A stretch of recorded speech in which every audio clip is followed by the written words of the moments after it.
राजस्थान कृषि पर्यवेक्षक का एग्जाम देने जा रहे हो तो चलिए 3 मिनट में जान लेते हैं कि पशुओं की आयु की गणना कैसे करते हैं, यानी कि एज कैलकुलेशन जो है एनिमल्स का वो कैसे किया जाता है।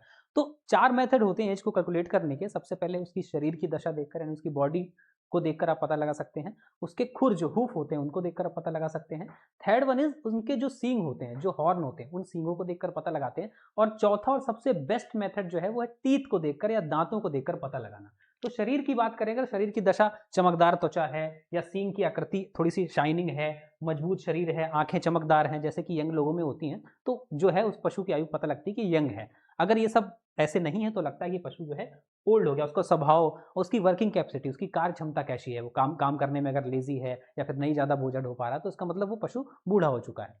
उसके बाद बात करते हैं खुर के द्वारा। उसके खुर जो होते हैं वो कैसे हैं, वो शाइनिंग दिख रहे हैं, वो साफ सुथरे दिख रहे हैं, उनकी आकृति कैसी है और स्किन के साथ वो कितने जुड़े हैं। जब पशु बूढ़ा होता जाता है तो स्किन से हटते जाते हैं उसके खुर, तो स्किन से अगर टाइटली जुड़े हुए हैं तो इसका मतलब पशु यंग है। उसके बाद सींग देखकर, 3 वर्ष की आयु में एक छल्ला बनता है सींग पर। भैंस की अगर हम बात करें तो भैंस में ज्यादा विजिबल होता है, गाय में इतना विजिबल नहीं होता है। तो छल्लों की संख्या गिनकर हम आयु का अंदाजा लगाते हैं। 3 वर्ष की आयु में एक छल्ला, फिर प्रत्येक वर्ष में एक छल्ला बनता है। तो अगर हम बात करें छल्लों की संख्या और उसमें 2 जोड़ देते हैं तो 3 वर्ष की आयु में पहला छल्ला, फिर हर वर्ष एक छल्ला बनता है तो उसमें 2 जोड़ते हैं। मान लो 3 छल्ले हैं तो 2 उसमें जोड़ दिया तो 5 वर्ष की आयु पशु की हो गई। तो इस तरह से अंदाजा लगाते हैं। फिर दांतों को देखकर, दांत 4 प्रकार के होते हैं, इंसीजर, कैनाइन, प्री मोलर और मोलर, जिसमें से जो कैनाइन टीथ होते हैं वो आपके मांसाहारी पशुओं में होते हैं, शाकाहारी में नहीं होते हैं। ठीक है, तो इंसीजर जुगाली करने वाले पशुओं में होते हैं, निचले जबड़े में होते हैं, 4 पेयर होते हैं। कैनाइन जो है जुगाली करने वाले पशुओं में नहीं होते हैं, 2 जोड़ी होते हैं, बाकियों में कुत्ता बिल्ली में 4 होते हैं।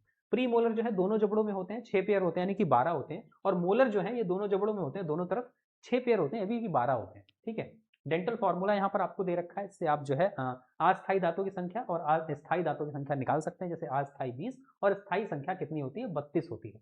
ठीक है, गाय और भैंस के दांतों निकलने के समय यहाँ पर जन्म के प्रथम सप्ताह में पहला अस्थायी निकलता है, दूसरे में दूसरा, तीसरे में तीसरा, 1 माह में चौथा और 1 माह की आयु में सभी अस्थायी प्री मोलर निकल आते हैं। फिर 6 माह की आयु में मोलर का फर्स्ट पेयर, 1.5 साल में मोलर का सेकंड पेयर, 2 से 2.5 साल में मोलर का थर्ड और कैनाइन का फर्स्ट पेयर, 2.5 से 2.5 साल में प्री मोलर का फर्स्ट एंड सेकंड स्थायी पेयर, 2.5 से 3 वर्ष में कैनाइन का सेकंड स्थायी और 3 से 3.5 वर्ष में कैनाइन का थर्ड स्थायी और प्री मोलर का थर्ड पेयर, 4 से 4.5 वर्ष में कैनाइन का फोर्थ पेयर अस्थायी जो है वो निकलता है। और ये भेड़ बकरियों में दे रखा है। अगर औसत आयु की बात करें तो गाय और भैंस की 20 से 25 साल होती है और भेड़ की जो है 10 से 15 साल होती है। ऊंट की आयु सबसे ज्यादा होती है, 40 से 45, मतलब इनमें जो है वो होती है। ठीक है, तो आई होप आप कॉन्सेप्ट समझ पाए होंगे।